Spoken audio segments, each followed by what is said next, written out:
Pero kaya nga ginagawan ng paraan na kahit na ikaw ay nakakulong dahil ikaw ay binoto naman ng taong bayan, dahil ikaw ay nanalo naman sa eleksyon at dahil ikaw naman ay duly constituted na senador at hindi ka pa naman napapatunayan na guilty ka sa plunder na mayroong disqualification. Oo, ikaw ay isang senador pa. So, dapat magampanan mo lahat ng mga tungkulin ng isang senador. Kaya ginagawa ng paraan dahil pwedeng gamitin na panggigipit sa mga kalaban sa politika itong pagkaso-kaso at pagsasampa ng kaso ng ombudsman ng mga Nobel.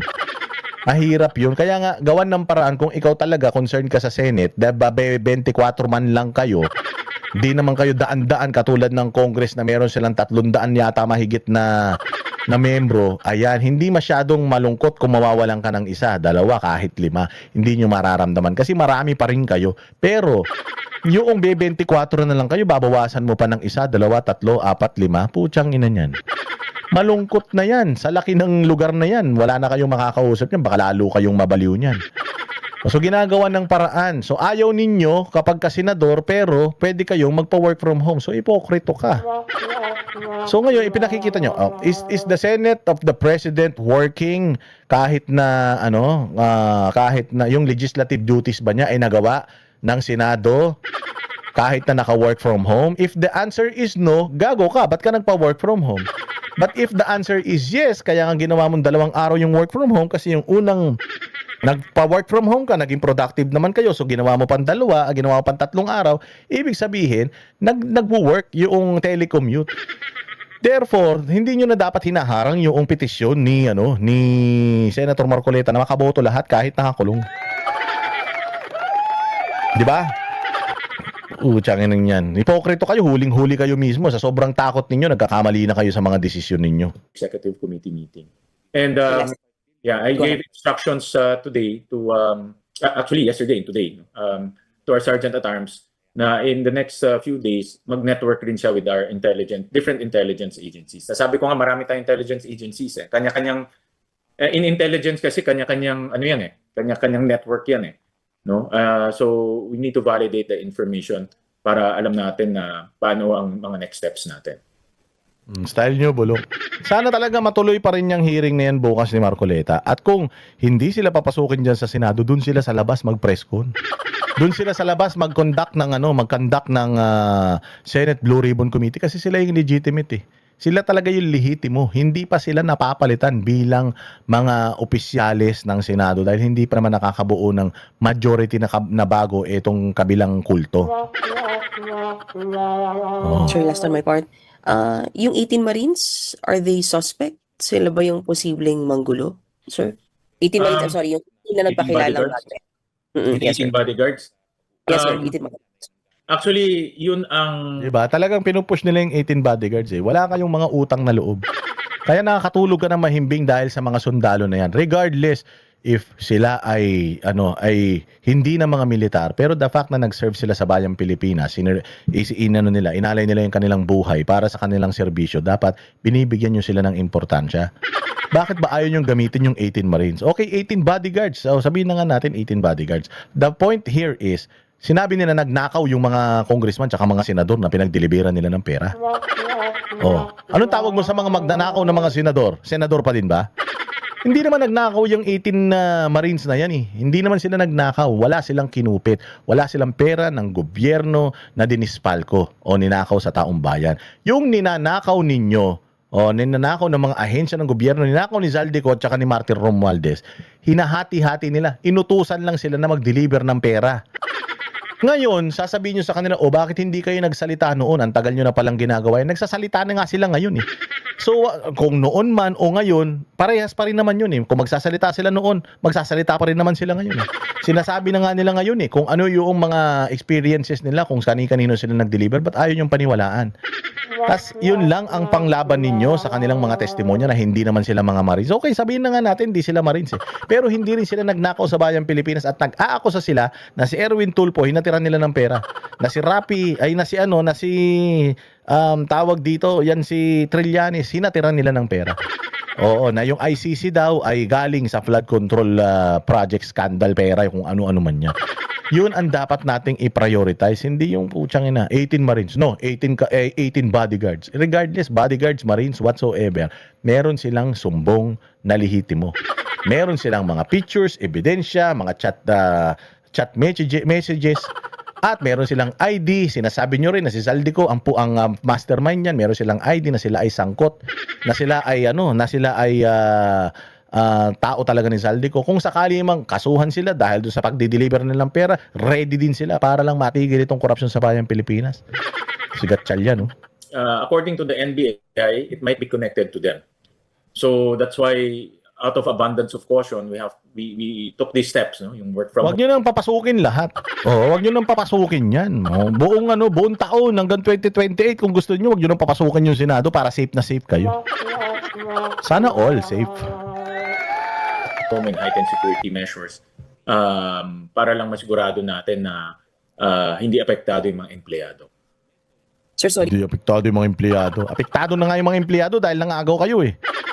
Kasi simple lang naman ang gagawin nyo kasi katsal yan eh. O kukuha pa kayo. Ba't hindi nyo ba kasi kaya mag-antay ng isa pang linggo, ng another week, para, kasi ganun naman ginawa ng mga ng grupo ni Cayetano. They waited and waited and waited and waited hanggang magkaroon sila ng numero. Bakit hindi nyo ba kayang gawin yun?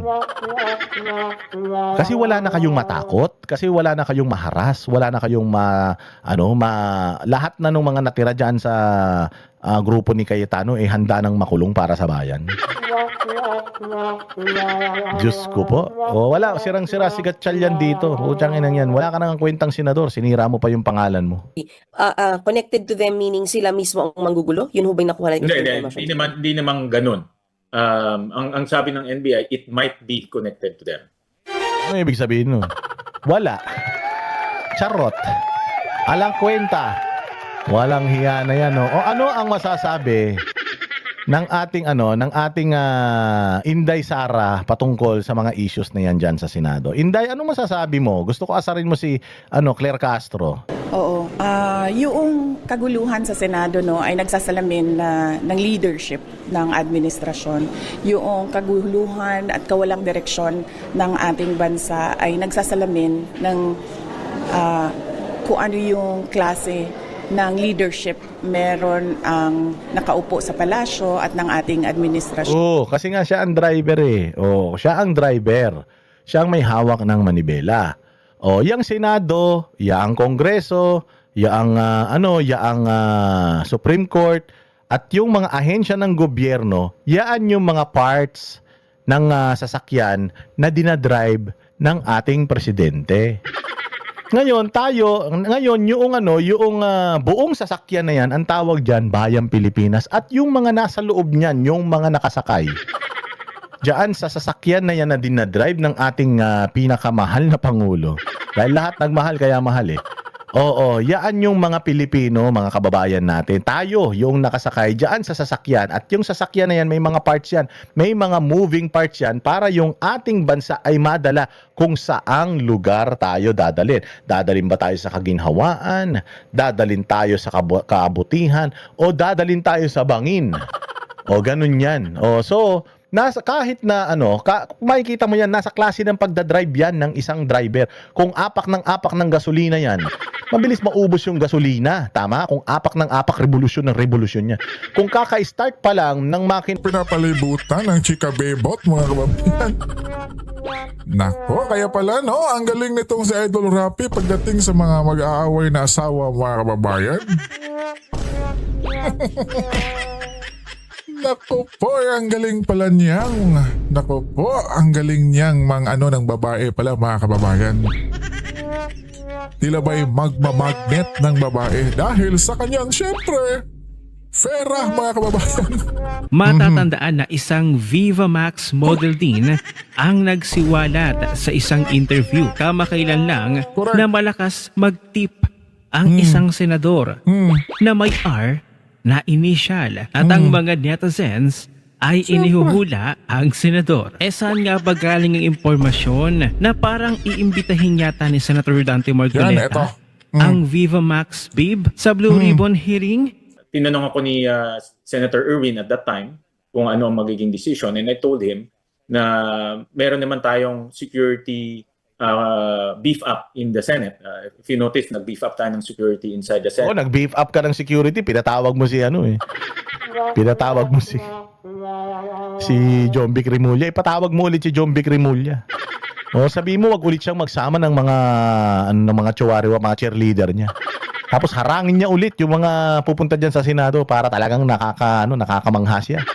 At tumingi rin tayo ng additional contingent sa PNP. No? And I told him, I'm very confident na safe naman yung building.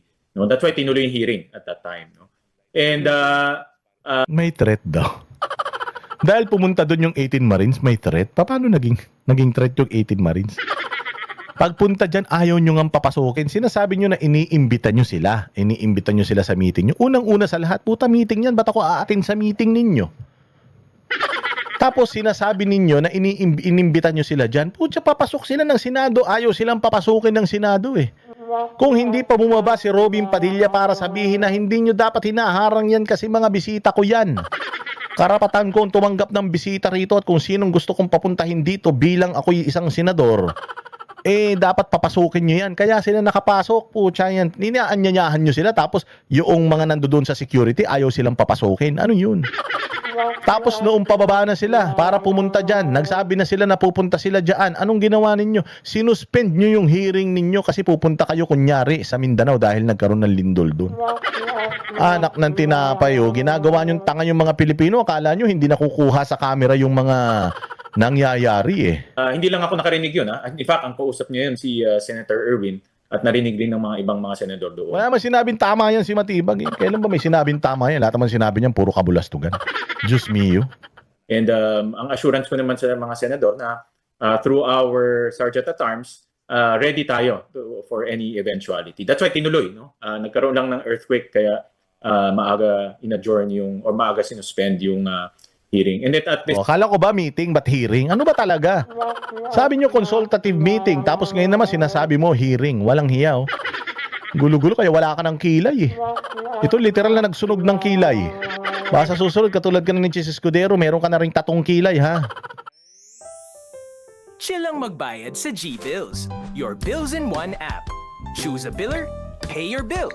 Posted agad. GBills, your bills in one app. Hindi mo man lang ba sinabi na may manggugulo sa loob ng Senado? May mga armado sa loob ng Senado? Di ba ganun ginawa nyo? So ibig sabihin, may gagawa pang ibang grupo no katulad nung ginawa nyo? Sana ginanon mo, gatsyal yan. Anak ng tinapay. Paano may makapanggugulo sa Senado? Gatsyal yan. Meron kayo dyan Marines, meron kayong police, meron pa kayong OSAA Sergeant at Arms. Sa labas ng Senado, dahil may mga nagvi-vigil dyan, 24 oras nandiyan dyan, mga supporters na nananalangin at nakabantay dyan sa Senado, meron kayong mga anti-riot police na nandiyan dyan. Nakasarado yung gate bago makapasok sa gate, sandamukal na mga clearance yung kailangan. Papaano na magkakaroon ng threat dyan sa Senado? Ginagawa nyo naman kaming mga gago ka eh. they might be armed. So, They might be armed. So may pupunta dyan na mga armado. Makakapasok ba yan sa gate? Makakapasok ba yan doon sa hanay ng mga kapulisan dyan? At kung ako naman armado, gago ba ako? Pupunta ako dyan para maghasik ako ng gulo. Napakaraming pulis dyan. Eh di namatay ako. Nang tinapay. Sabihin nyo na kasi yung totoo. Na takot kayo doon sa mga lalabas pang mga bagong testimonya at lalabas pa na mga na mga bagong bintang, bagong akusasyon kapag nagkaroon ng panibagong Blue Ribbon Committee hearing. At kung bukas magkakaroon ng Blue Ribbon Committee hearing, sigurado matatain na naman kayo sa salawal ninyo, mapapagod na naman kayo magpunta dyan sa Department of Justice para kayo ay makapag-file ng kaso. abundance of caution, the following day I met with, of course, OSAA, our Sergeant at Arms. I immediately convene yung executive committee ng Senado, composed of the directors, composed of the higher officials of Senate, and nag-brainstorm kami kung ano yung gagawin. So yun, kaya Hindi pwede pala mag-brainstorming ang mga walang brains. Sa bagay. Sunog yung kilay nito, matalino to, nagsunog ng kilay, literal. naglabas ako ng 2 memo. Isa yung heightened security measures at pangalawa yung work from home. So this is an offshoot of my consultation with the Ayun, yun lang ang nagawa mo, wingatchal yan. Ang nagawa mo sa buong buhay mo dyan sa Senado, nagpa-work from home ka ng 3 beses. Ay, napaka-ipokrito nyo, di ba? Napaka-ipokrito nyo. Ayaw nyo bumoto online. Eh, kaya naman pala magtrabaho online. Kapag kami mga ganyan palang threat, kaya naman pala magtrabaho online. Kaya naman pala magtrabaho sa bahay. Oh, eh bakit ang isang senador na wala sa Senado, hindi pwedeng makapagtrabaho sa Senado? Eh actually, kahit nga si Leila de Lima nung nakakulong siya, senador pa rin siya nung nakakulong siya eh. Nagfa-function pa din yung kanyang opisina dyan, nakakapagtrabaho pa din naman siya. Hindi nga lang yata siya nakakaboto sa mga importanteng mga dapat pagbotohan. Pero kaya nga ginagawan ng paraan na kahit na ikaw ay nakakulong dahil ikaw ay binoto naman ng taong bayan, dahil ikaw ay nanalo naman sa eleksyon at dahil ikaw naman ay duly constituted na senador at hindi ka pa naman napapatunayan na guilty ka sa plunder na mayroong disqualification. Oo, ikaw ay isang senador pa. So, dapat magampanan mo lahat ng mga tungkulin ng isang senador. Kaya ginagawa ng paraan dahil pwedeng gamitin na panggigipit sa mga kalaban sa politika etong pagkaso-kaso at pagsasampa ng kaso ng ombudsman ng mga Nobel. Mahirap yun. Kaya nga, gawan ng paraan kung ikaw talaga concerned ka sa Senate, 24 man lang kayo, di naman kayo daan-daan katulad ng Congress na meron silang 300 yata mahigit na membro. Ayan, hindi masyadong malungkot kung mawawalan ka ng isa, 2, kahit 5. Hindi nyo mararamdaman kasi marami pa rin kayo. Pero yung 24 na lang kayo, babawasan mo pa ng 1, 2, 3, 4, 5. Putsang ina niyan. Malungkot na yan. Sa laki ng lugar na yan, wala na kayong makakausap niyan. Baka lalo kayong mabaliw niyan. So ginagawa ng paraan. So ayaw ninyo kapag kasenador pero pwede kayong magpa-work from home. So ipokrito ka. So ngayon ipinakikita nyo, is the Senate of the President working kahit na kahit na yung legislative duties ba niya ay nagawa ng Senado kahit na naka-work from home? If the answer is no, gago ka, ba't ka nagpa-work from home? But if the answer is yes, kaya nga ginawa mong 2 araw yung work from home kasi yung unang nagpa-work from home ka, naging productive naman kayo, so ginawa mo pang 2, ginawa mo pang 3 araw, ibig sabihin, nagwo-work yung telecommute. Therefore, hindi nyo na dapat hinaharang yung petisyon ni Senator Marcoleta na makaboto lahat kahit nakakulong. Di ba? Tsangin yan. Hipokrito kayo, huling-huli kayo mismo. Sa sobrang takot ninyo, nagkakamali na kayo sa mga desisyon ninyo. Executive Committee meeting.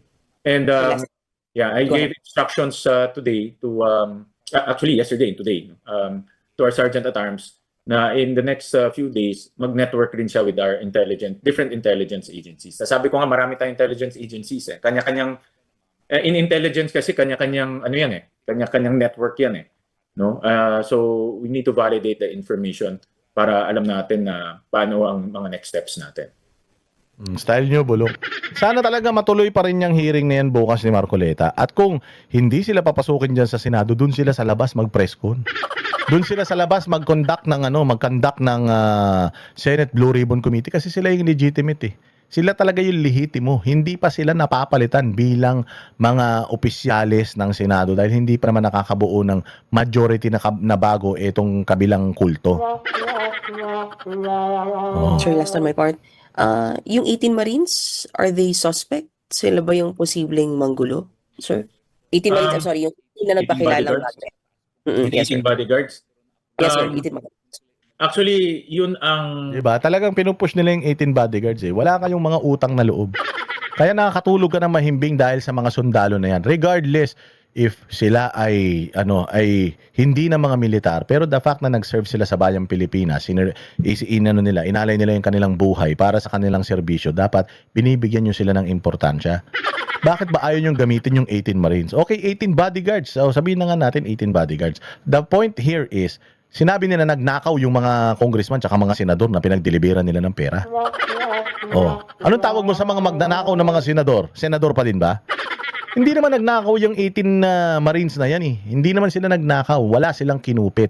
Wala silang pera ng gobyerno na dinispalko o ninakaw sa taong bayan. Yung ninanakaw ninyo, ninanakaw ng mga ahensya ng gobyerno, ninakaw ni Zaldico at ni Martin Romualdez, hinahati-hati nila. Inutusan lang sila na mag-deliver ng pera. Ngayon, sasabihin nyo sa kanila, bakit hindi kayo nagsalita noon? Ang tagal nyo na palang ginagawa yan. Nagsasalita na nga sila ngayon So kung noon man o ngayon, parehas pa rin naman yun eh. Kung magsasalita sila noon, magsasalita pa rin naman sila ngayon eh. Sinasabi na nga nila ngayon eh, kung ano yung mga experiences nila, kung kanino sila nag-deliver, ba't ayaw yung paniwalaan? Tas yun lang ang panglaban ninyo sa kanilang mga testimonya na hindi naman sila mga Marines. Okay, sabihin na nga natin, hindi sila Marines eh. Pero hindi rin sila nagnakaw sa bayang Pilipinas at nag-aakusa sila na si Erwin Tulfo, hinatiran nila ng pera. Na si Rapi, ay na si tawag dito, yan si Trillanes, hinatiran nila ng pera. Oo, na yung ICC daw ay galing sa flood control project scandal pera, kung ano-ano man yan. Yun ang dapat nating i-prioritize, hindi yung putsang ina, 18 Marines. No, 18 bodyguards. Regardless, bodyguards, Marines, whatsoever, meron silang sumbong na lehitimo. Meron silang mga pictures, ebidensya, mga chat messages, at meron silang ID. Sinasabi nyo rin na si Zaldico ang mastermind niyan. Meron silang ID na sila ay sangkot, na sila ay tao talaga ni Zaldico. Kung sakali mang kasuhan sila dahil doon sa pagdi-deliver nilang pera, ready din sila para lang matigil itong korupsyon sa bayang Pilipinas. Sigat tsalya, no? According to the NBI, it might be connected to them. So that's why, out of abundance of caution, we took these steps, no? Yung work from Huwag nyo nang papasukin lahat. Huwag nyo nang papasukin yan. Buong taon hanggang 2028, kung gusto nyo, huwag nyo nang papasukin yung Senado para safe na safe kayo. Sana all safe. and heightened security measures para lang masigurado natin na hindi apektado yung mga empleyado. Sir, sorry. Hindi apektado yung mga empleyado. Apektado na nga yung mga empleyado dahil nangagaw kayo eh. Kasimple-simple lang naman ang gagawin nyo kasi gatsalyan eh. O kukuha pa kayo. Ba't hindi nyo ba kasi kaya mag-antay ng isa pang linggo, ng another week, para, kasi ganun naman ginawa ng mga ng grupo ni Cayetano. They waited and waited and waited and waited hanggang magkaroon sila ng numero. Bakit hindi nyo ba kayang gawin yun? Kasi wala na kayong matakot, kasi wala na kayong maharas, wala na kayong lahat na ng mga natira dyan sa grupo ni Cayetano handa nang makulong para sa bayan. Diyos ko po. Wala, sirang-sira si Gatchalian dito. Utang inang yan. Wala ka nang kwentang senador, sinira mo pa yung pangalan mo. Connected to them meaning sila mismo ang manggugulo? Yun ho ba yung nakuha natin? Hindi naman ganun. Ang sabi ng NBI, it might be connected to them. Ano ibig sabihin nun? Wala. Charot. Alang kwenta. Walang hiya na yan. O ano ang masasabi ng ating Inday Sara patungkol sa mga issues na yan dyan sa Senado? Inday, ano masasabi mo? Gusto ko asarin mo si Claire Castro. Oo. Yung kaguluhan sa Senado ay nagsasalamin ng leadership ng administrasyon. Yung kaguluhan at kawalang direksyon ng ating bansa ay nagsasalamin ng kung ano yung klase ng leadership meron ang nakaupo sa palasyo at ng ating administrasyon. Kasi nga siya ang driver eh. Siya ang driver. Siya ang may hawak ng manibela. Yang Senado, yang Kongreso, yang Supreme Court at yung mga ahensya ng gobyerno, yaan yung mga parts ng sasakyan na dinadrive ng ating presidente. Ngayon yung buong sasakyan na yan, ang tawag diyan Bayang Pilipinas, at yung mga nasa loob niyan, yung mga nakasakay diyan sa sasakyan na yan na dinadrive ng ating pinakamahal na pangulo. Dahil lahat nagmahal kaya mahal eh. Yaan yung mga Pilipino, mga kababayan natin. Tayo yung nakasakay diyan sa sasakyan, at yung sasakyan na yan may mga parts yan, may mga moving parts yan para yung ating bansa ay madala kung saang lugar tayo dadalhin. Dadalhin ba tayo sa kaginhawaan? Dadalhin tayo sa kabutihan? O dadalhin tayo sa bangin? Ganun yan. So kahit na makikita mo yan, nasa klase ng pagdadrive yan ng isang driver. Kung apak ng gasolina yan, mabilis maubos yung gasolina. Tama? Kung apak ng apak, revolusyon ng revolusyon niya. Kung kaka-start pa lang ng putang ina niya, nakahinto lang yan dyan. It's either sabog yung nagdadrive o lasing yung nagdadrive, kaya hindi na umuusad. Isang tao lang ang may kasalanan kung bakit lugmok na lugmok ang bayang Pilipinas ngayon. Yung driver ang sisihin ninyo. Tangina, ilang taon na hindi pa tayo nakakarating dun sa magandang paroroonan natin, dun sa field trip natin, pupunta tayo sa beach eh. Hindi pa tayo nakakarating dun. Sinong may kasalanan nun? Yung nakasakay, yung sasakyan, ang may kasalanan yun yung nagdadrive. Kasi siya yung siya yung nagtitimon eh. Walang hiya na yan. Oh. So ngayon, kung itong driver na to hindi siya marunong mag-maintain. Drive lang siya ng drive pero hindi siya marunong mag-maintain. Hindi niya chine-check yung gulong, kung merong hangin, hindi niya chine-check yung langis ng sasakyan. 'Di ba? Yung sabi nga nila yung blow, pagka ikaw ay aalis, blow, brakes, lights, ano ba yung O? Oh, basta tapos yung W, yung water, hindi ba? Oh, ganun yun. Check mo lahat yun. Yung ilaw, radiator, i-check mo lahat yun bago kayo umalis. Pero kung siya po, gamit lang siya ng gamit, di naman siya marunong mag-maintain, di man siya nag-change oil, di man niya chine-check kung flat na pala yung gulong niya, di niya chine-check kung may langis pa ba yung sasakyan niya. Anong mangyayari doon sa sasakyan? Masisira. Ganun ang nangyayari ngayon. Si Bongbong Marcos, drive lang ng drive. Presidente lang siya. Pero chine-check niya ba yung mga ahensya ng gobyerno niya kung gumagana? Hindi. Chine-check niya ba itong mga katulad nito, may pag-aaway dyan sa Senado. Nag-aaway yung dalawang paksyon ng Senado. Meron ba siyang ginawa para pagbatiin niyang mga yan? Hindi. Dinadagdagan niya pa. Sinasabi niya na itong grupo na to ang merong talagang kapangyarihan, itong kabilang grupo wala. O so dinivide mo. Ikaw, dapat unifying president ka. Ang dapat na ginagawa mo, Cayetano, Gatchalian, let's sit down. And let's fix this. Kasi yung ginagawa nyo na yan, pati ako apektado. O kung nag-aaway yung dalawang gulong, yung isa pa atras, yung isa pa abante, walang mangyayari sa atin yan. Sira yung natin, axle natin, ibig sabihin. So, kailangan ayusin natin yan. Ang sagwan natin, kung nakasakay man tayo sa barko, ang sagwan natin dapat isang direksyon, hindi pa atras at saka pa abante. Mali yun. Para tayong tanga nun, hindi tayo makakaalis. Para tayong inchik at hapon hindi tayo nagkakaintindihan. So, ako bilang presidente, nagkakagulo ang Senado, kinausap ko sana sila, pinatawag ko sila lahat sa Malacanang. Pumunta kayo dito, pag-usapan natin yan. Oh, kung talagang walang politika at kung talagang walang pinagtatakpan, kaya lang may pinagtatakpan kasi eh. Alam ng Malacanang na yung investigasyon ng Blue Ribbon Committee papunta sa tahanan nila, papunta sa bahay nila. Kaya iniiwasan nila na makarating doon. Kaya pati sila, nagiging partisan na sila. Sinasabi nila, dalawa ang Senado, ito ang lehitimo. Paano naman yung claim nung kabila? Paano ka pa naging magaling na magulang kung meron kang paborito sa mga anak mo? Dapat pare-parehas mo silang mahal. Nag-aaway yung dalawang anak mo. Anong gagawin? Bibigyan mo ng kutsilyo? Hindi. Pag uusapin mo bilang ama ng tahanan, umupo tayo, ano bang problema nyo? Ano bang gagawin natin dito? Hindi, kailangan ayusin natin to, hindi pwedeng ganito. Kaya yung sinasabi dito ni Inday Sara na lahat ng mga nangyayari na to, isa lang ang may kasalanan, si Bongbong lang. Ngayon sinasabi nila na, paano mo sasabihin si Bongbong, trabaho nga siya ng trabaho. Yun nga ang masama. Trabaho siya ng trabaho, wala naman siyang nagagawang trabaho.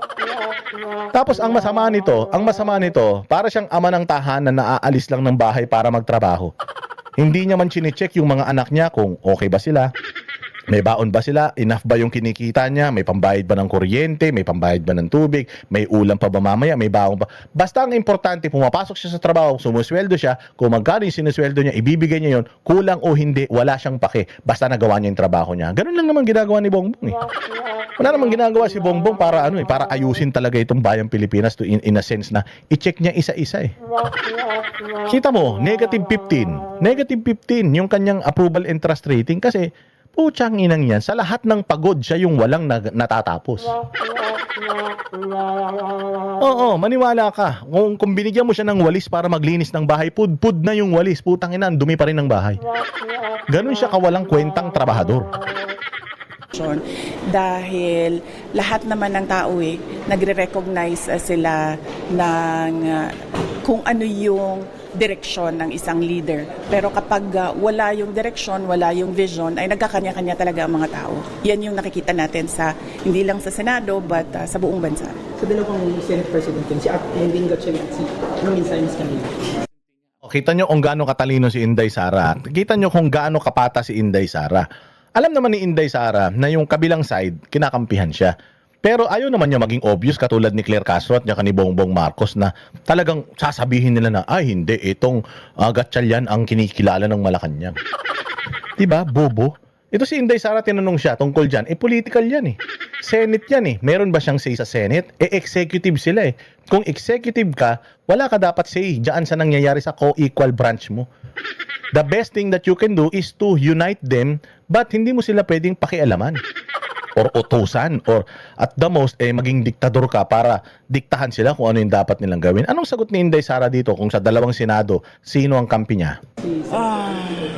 Wala akong individual na mensahe para sa ating mga miyembro ng Senado, pero dahil sila ay hindi dalawang grupo kundi isang institusyon, ay dapat pag-usapan noong 24 kasama yung mga nakulong kasama yung nagtatago, kung ano ba dapat ang prioridad ng kanilang institusyon at ano yung kanilang trabaho. Ganyan ang presidente ng Pilipinas dapat.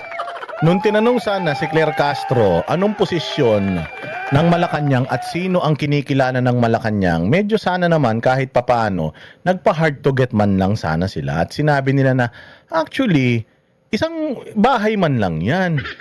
Isa man lang ang Senado, hindi naman ever nahati ang Senado. Hati yan sa majority and minority. Pero isang buong tahanan man lang sila.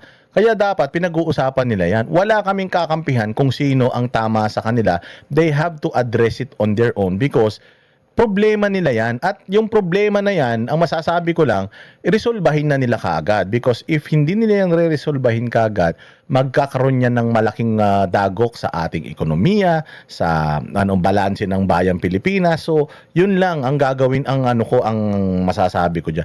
Hindi yung sasabihin mo na, ang kinikilala namin ay yung Gatchalian. So, kung kinikilala mo yung Gatchalian, ibig sabihin, tanginan yan, ikaw ang sinusunod nitong mga nasa Gatchalian block. 'Di ba? Kasi even the Integrated Bar of the Philippines, hindi sila dapat nagsasalita o nagbibigay ng statement tungkol sa mga bagay na political. Political man lang ito. Hindi sila dapat nagbibigay ng statement. Mamaya, ipapakita ko sa inyo kung bakit hindi. Nakalagay mismo sa rules ng Integrated Bar of the Philippines na hindi sila pwedeng magbigay ng mga personal na opinion patungkol sa mga politika sa bayang Pilipinas. Pero bakit nagbigay ng opinion ng IBP? Di natin alam kung bayad din sila.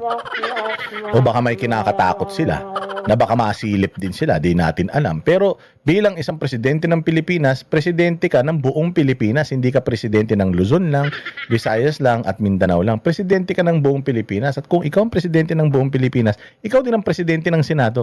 Ikaw ang presidente ng Kongreso. So kung may gulo dyan sa Kongreso, hindi ka dapat kumukuha ng kakampi. Bagkus, ikaw yung unifying factor. Ikaw dapat yung nag-aayos sa magulong nila. Kung hindi sila nagkakaintindihan, bilang presidente, you go them, you talk to them, and you ask them to unite. Yung kabila ganun din.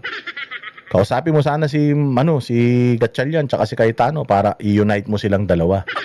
Yun yung sinasabi ni Inday Sara. Kaya pag naging presidente to si Inday Sara at nagkaroon ng ganitong gulo, which I doubt na magkakaroon ng ganitong gulo. Hindi yan Wala akong legal na opinion. Yes, ang ganda ng sagot. Legal ba yung bagamat abogado siya, legal ba yung quorum na nangyari nung June 3? Anong sagot niya? I am not in the position to answer that kasi co-equal body namin yan.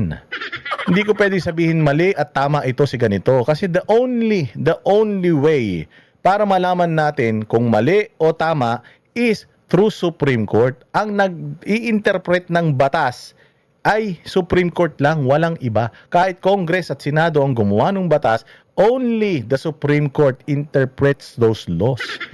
Kaya yun yung sinasabi dito ni Inday Sara na I am not in the position, even if I am a lawyer, even if I have my personal opinion, I cannot say it kasi nga wala ako sa posisyon. I can just keep it to myself or kwento ko na lang sa mga kaibigan ko. Pero kung maririnig ng taong bayan ito, ayaw ko magbigay ng opinion kasi baka yung opinion ko magdulot pa yan ng confusion. Ang daming nakikinig sa akin, ang daming naniniwala sa akin. 32 million yung bumoto sa akin. So pag nagsalita ako dito, maniniwala lahat yan and ayaw ko nang makadagdag pa yun. They have to fix this and if the only way para maayos ito is through Supreme Court, gawin na nila. Kanyang kagaling si Inday Sara po, ganyan ba si Bongbong? Hindi. Oo, kumuha lang si Bongbong ng tagapagsalita niya, yung putang ina tanga pa.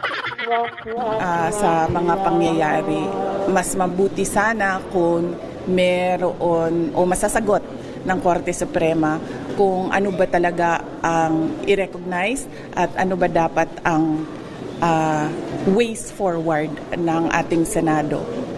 Di ba? Ganyan sumagot ang mga rightful leader. Oh. Walang Diyo, ganyan talaga, hindi yung kung ano-ano.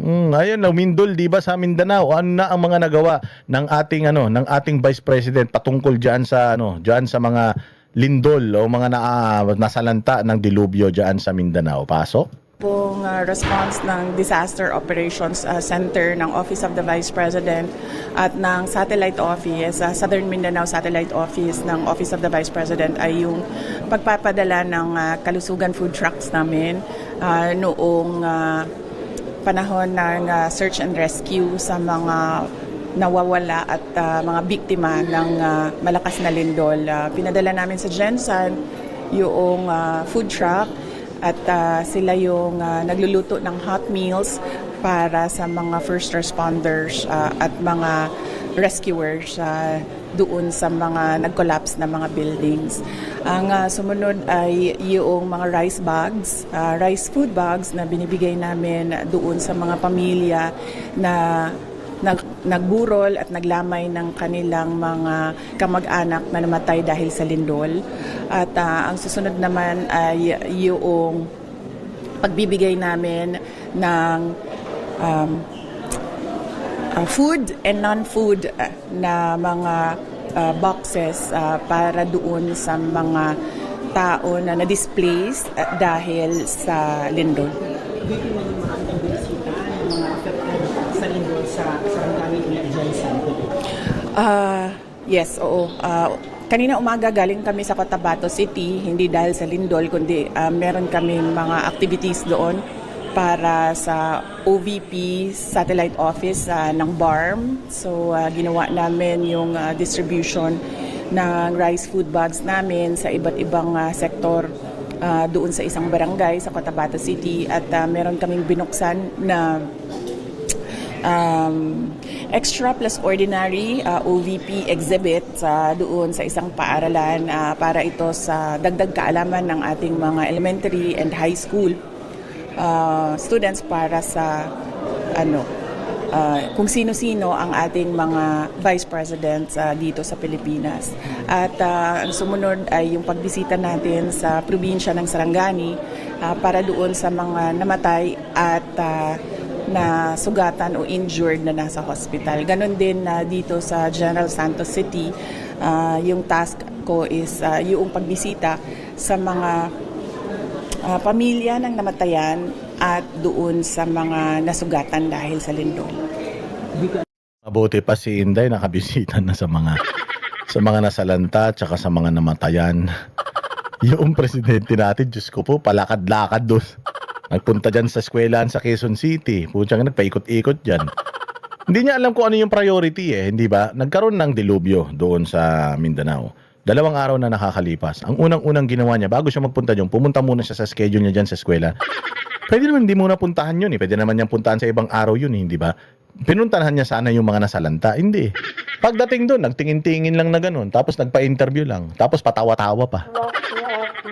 Tinan niyo si Inday. Yung opisina niya, kahit wala siya sa Office of the Vice President, meron na silang contingency. Kapag may mga ganyang nangyari, meron na silang proseso na ina-activate na lang nila. Pinupush na lang nila. At ginagawa na lang nila kagad. Si Inday, bilang mukha ng Office of the Vice President, anong ginagawa niya? Siya ngayon yung mga bumibisita sa mga nasalanta, sa mga namatay. Kasi importante yun Nagdadalamhati sila. At least man lang maramdaman nila na may gobyerno. Nang tinapay si Bongbong na nauna pa nagpunta sa eskwelahan. Diyos ko naman. Diyan mo makikita na itong leader na ito, hindi niya alam kung ano yung priority. Halimbawa, anong ang schedule natin bukas? Lumindol doon. Ikat natin lahat ng mga schedules natin. Unahin natin yung lumindol. Kasi hindi man naka-schedule yun. So kung yun ang uunahin natin, yung isang dilubyo na hindi naka-schedule. Yung pagpasyal-pasyal dyan sa eskwelahan, saka na yan. Doon muna, pumunta muna tayo doon. O makipag-usap tayo sa mga local government doon. Alamin natin kung ano yung mga pangangailangan nila. Tapos mag-action tayo kagad. Nak ng tinapay Diyos ko po. Oh, buti pa si Inday, ang dami na nagawa, ang dami na naikwento. Si Claire, ano na naikwento? Nga. Oo, kanina pinaabot ko doon sa mga pamilya ng mga namatayan ang pakikiramay ko at ng buong opisina ng Office of the Vice President, kasama na ang pakikiramay ng aming pamilya sa lahat ng mga kamag-anak ng namatay. At pinaabot ko din yung mensahe na hindi natin alam kung kailan mangyayari ang lindol, no? Wala siyang warning. Kaya ang pinaka mabisa na paghahanda, panlaban na magawa natin ay yung paghahanda natin na kung ano yung dapat natin gawin kung nandyan na yung lindol para hindi tayo nagpapanik at laging nasa isip natin kung ano yung mga dapat natin gawin kapag nandyan na yung ground shaking. May reaction din sa Senate. Magulo ngayon ang Senate. Especially sa leadership. Dalawa yung Senate President ngayon, si Alan Peter Cayetano, is acting Senate President Linda Chalana. Oo. Yung kaguluhan sa Senado, no, ay nagsasalamin na Ayun. Oh, so naintindihan nyo na kung ano yung ano kasi inulit lang to. Ulit, ano pa to? individual na mensahe. Ang mas mabuti sana kung, kasi ako bilang abogado, meron din akong mga iniisip, meron din akong mga gustong gawin, pero sa aking estado na ngayon ako ay client, kinlaro ko yon. Ito, Sa mga pinag-usapan yung tungkol sa impeachment. O sige, pakinggan natin yung tungkol sa impeachment. Ways forward ng ating Senado.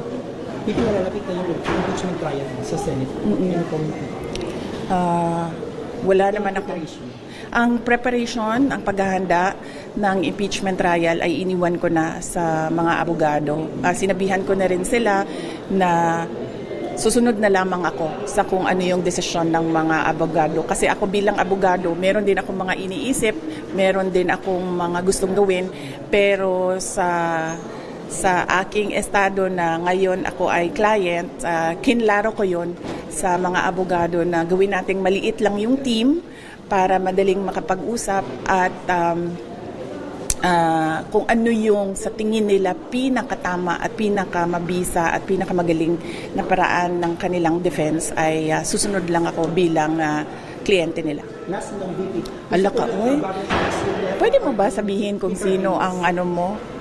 Ano mo? Hindi ako makakomment dyan. Wala akong alam dyan sa ICC. Tanong mo yung abogado, ang pinaka tama na tao na magbigay ng comment. Napaka-safe ni Inday Sara kaya hindi siya nagkakamali.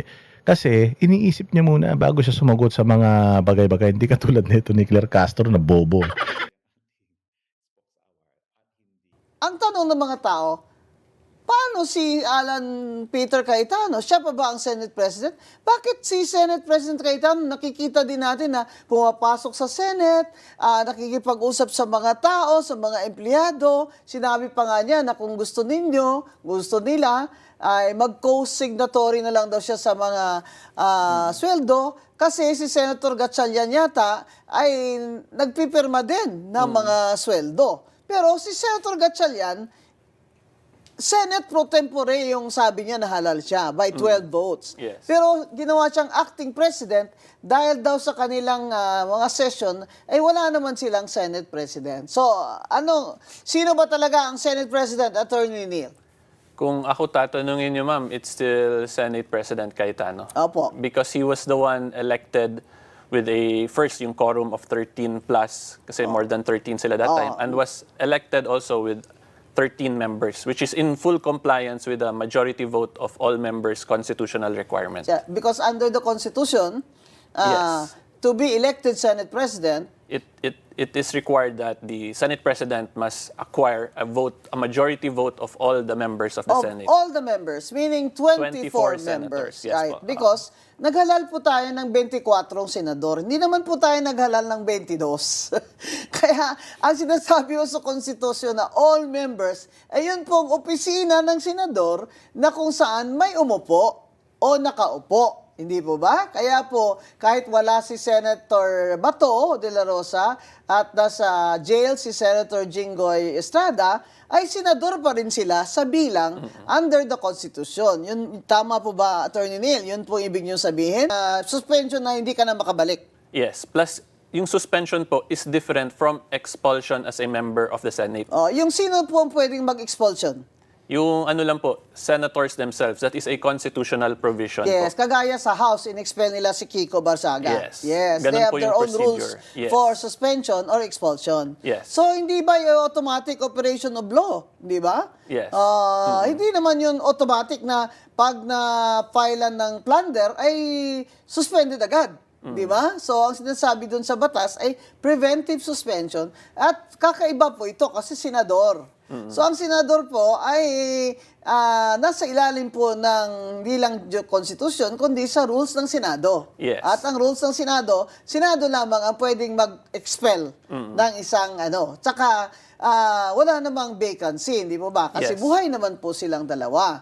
So, 24 po ang tamang bilang sa sinasabi sa Constitution, a majority of all its members pwedeng mag-elect o bumoto sa Senate President. Pero dito sa grupo ni na Senator Gatchalian, 12 lang sila. Kaya nila inelect si Gatchalian pro tempore lang. Yes, yan yung position bakit nila. 12 pwede maghalal sila ng pro tempore, sabi nila. Pero naniniwala rin sila na 13 naman talaga para maka-elect ng Senate President. Because yes. in fact, that is why they did not elect their Senate President. Kasi kung tama sila, na 12 lang ay makapasa na sila, sila na po ang majority sa all members of the Senate, di dapat pati Senate President, hinalal na nila si Gatchalian. O kaya kung sinong gusto nila dyan, like Risa Ontiveros, hindi ba? Bakit hindi sila nag-election ng kanilang Senate President? Pro tempore lang, tapos ginawa nilang acting president. Wala naman pong acting president na officer dyan sa rules of the Senate. Ngayon, paliwanag mo sa amin, attorney, na yung rules of the Senate, iba ba yun sa ibig sabihin ng konstitusyon kung paano mag-elect o bumoto sa mga officers ng Senado? So yung clear po kasi under the Constitution, pag-elect ng Senate President is a constitutional provision.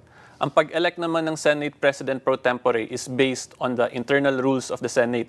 However, we have to remember yung internal rules of the Senate emanates from a constitutional provision also which states na Congress has the power to promulgate their own rules. Right. So in simple terms, hindi po pwede baliwalain yung Senate rules kasi galing din po yan directly from a constitutional provision. Ngayon, sa Senate rules, sinasabi ba dyan na yung pro tempore, majority leader, deputy majority leader, secretary at sergeant at arms ay pwedeng 12 lang? So, i-clarify ko lang ma'am, yung required is Senate President, Senate Pro Temp, Sergeant at Arms, and Senate Secretary. Dapat majority vote of all its members then. Of all its members? Yes, that's Rule 2, Section 2 of the internal rules of the Senate. Right. So, nasa Rule 2 po yan ng Rules of the Senate. Kagaya po sa House, meron din po silang rules at ini-election din po nila ang kanilang, what do you call this, mga officers. In fact, di ba may issue yan noon, nung congressman ka pa, Congressman Attorney Neil. Opo. Ano nga yung kaso na yun ni Bagilat? Sige po. So during our time kasi, yun yung first time, if I'm not mistaken, in the history of Congress na binago po yung pag-elect ng minority leader. Kasi based on parliamentary practice, yung second place, automatic minority leader. Pero kami po, as the minority back then, we insisted na under the rules of Congress, nakalagay doon, the minority must elect a leader among themselves. So may rules talaga. Yes. Pero ang sinasabi ni Bagilat noon, kaya siya pumunta sa Supreme Court na imandamos ang House na siya ang italagang minority leader, ay based lamang sa sabi niyang custom o tradisyon. Parliamentary na practice. napagkagawian na. Yes. So ang inyo pong sagot sa Supreme Court ay dapat masunod yung internal rules of Congress. So, at ano po yung sabi sa rules? Sabi po sa rules, kami yung validly elected group of minority. So, kasi dapat ihalal, iboto ng mga minority ang kanilang minority leader. in accordance with the congressional internal rules. Yun. So, talo po Yes. si Congressman Bagilat doon. Kaya hindi siya nag-minority leader. Yes. So, the point is, yung House at ang Senate, may mga rules po sila. Na sa Senate especially, ay ayon po sa konstitusyon.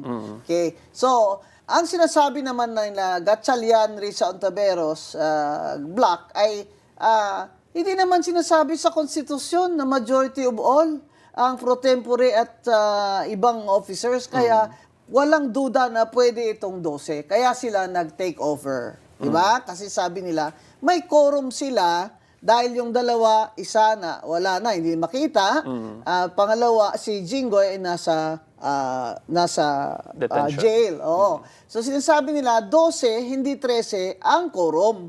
De La Rosa, Ejercito, Escudero, Estrada, Gatchalian. Pero sa roll call, tinawag nung Attorney Garcia, ang kanilang bagong secretary. Napansin niyo rin pala yun, ma'am?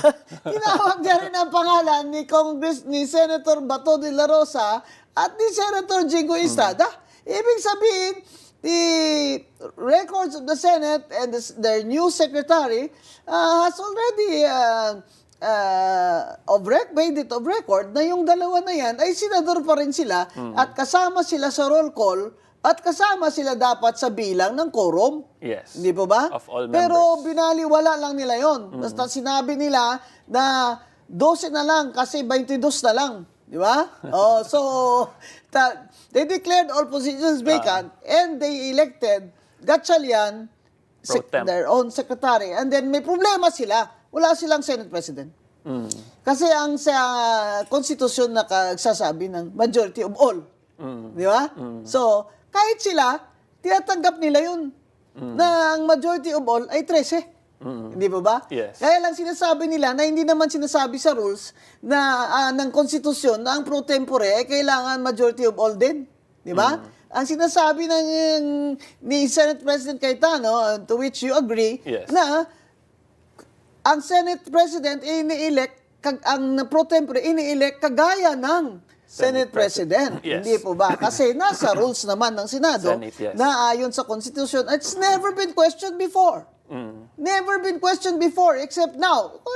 Siguro napaka-brilliant itong Senator Gatchalian na ito na meron ka namang bagong interpretation na hindi ko alam, ha?